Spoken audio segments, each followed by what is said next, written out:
Al Jazeera breaking news Israel blocks activists Israel បានបិទផ្ទុកសកម្មជន breaking Israeli forces blocks foreign activists from reaching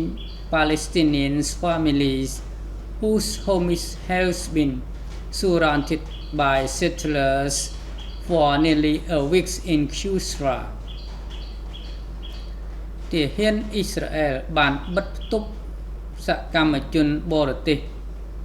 ដែលមកពីគ្រួសារប៉ាឡេស្ទីនផ្ទះរបស់ពួកគេត្រូវបានរំពាត់ទៅដោយអ្នកតាំងលំនៅថ្មី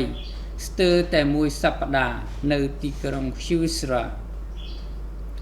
in the occupied West Bank ក្នុងការកាន់កាប់តំបន់ West Bank the activists were attempting to deliver food and water